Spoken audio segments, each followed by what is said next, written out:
Monsieur le Président, Madame la Ministre, mes chers collègues, après avoir été au XIXe et au XXe siècle un moteur de la compétition industrielle et militaire, notre approvisionnement minéral est largement passé ces dernières décennies au second rang de nos préoccupations stratégiques.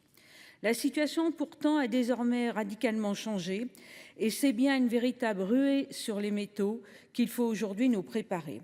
En effet, à mesure que certains pays accélèrent leur développement économique et que les transitions énergétiques et numériques prennent de plus en plus d'ampleur, l'accès aux ressources métalliques redevient un enjeu fondamental.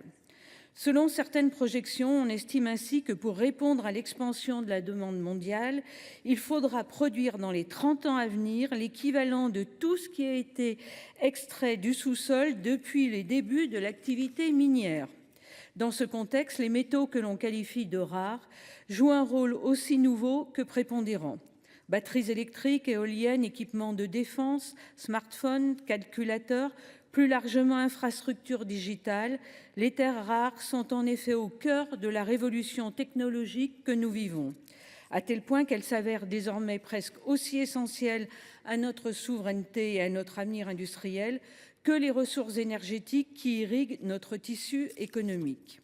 Par conséquent, et alors que la France a fait de sa réindustrialisation un objectif prioritaire, il est crucial de garantir à nos entreprises un accès aux métaux critiques qui soit assis sur des flux réguliers, des volumes suffisants et des prix maîtrisés. Or, si cette exigence n'est pas pour l'heure directement remise en cause, elle n'est en rien garantie au regard de la situation internationale. En effet, la forte concentration de l'exploitation de ces ressources dans une poignée de pays fait peser des risques importants sur la sécurité de nos approvisionnements.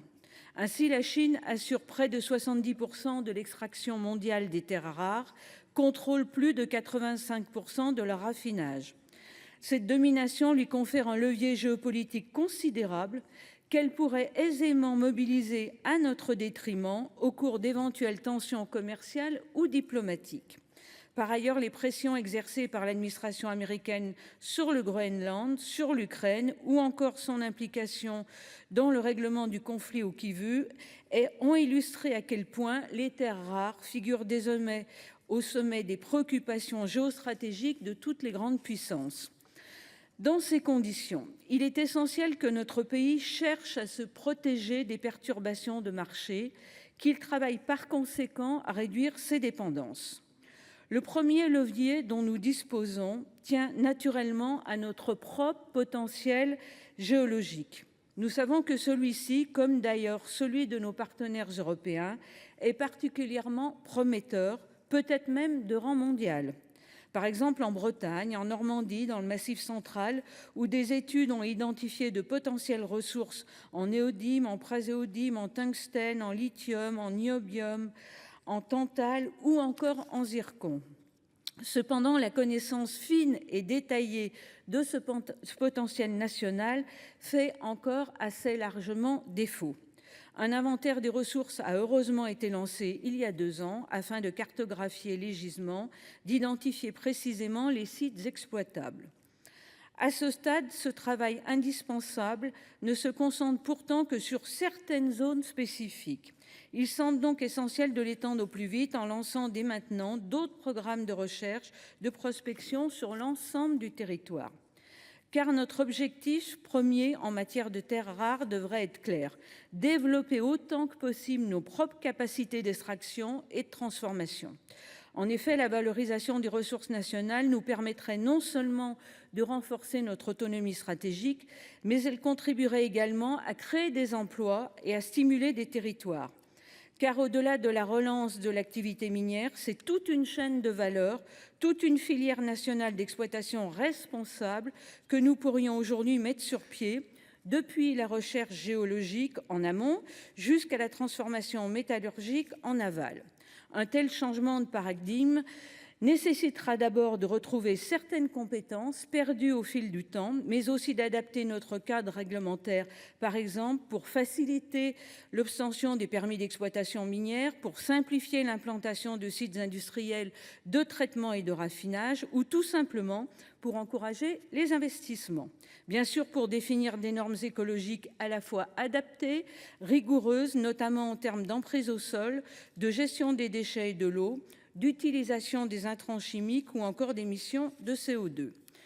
Ce cadre réglementaire sera en effet nécessaire pour protéger la biodiversité, mais il sera également indispensable pour assurer l'acceptabilité de ces activités sur notre sol. Néanmoins, s'il devra se montrer exigeant, veillons aussi à ce qu'il ne contribue pas, comme c'est trop souvent le cas dans notre pays, à la paralysie puis à l'abandon pur et simple de chaque nouveau projet. Car développer notre capacité à localiser, extraire, raffiner les métaux rares sur notre territoire deviendra demain une exigence d'intérêt général majeur, un impératif auquel nous pourrons de moins en moins nous soustraire. Un impératif qui, en toute hypothèse, sera loin d'être suffisant. Soutenir la recherche sur le recyclage des terres rares afin de développer une véritable économie circulaire dans ce domaine devra devenir une autre de nos priorités. À ce jour, contrairement à celui des métaux classiques, le recyclage des métaux critiques reste balbutiant et se heurte à de nombreux obstacles. Entre procédés de récupération complexes et coûteux, absence quasi totale de filières de collecte, les pertes sont énormes. Toutes ne sont peut-être pas évitables, mais les marges de progression n'en restent pas moins très fortes.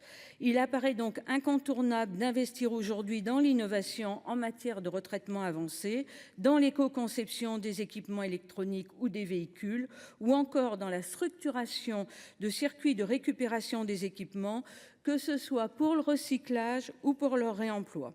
Soyons néanmoins conscients qu'il ne sera pas possible d'atteindre une circularité parfaite dans laquelle les métaux rares qui entreraient dans notre système économique n'en ressortiraient plus.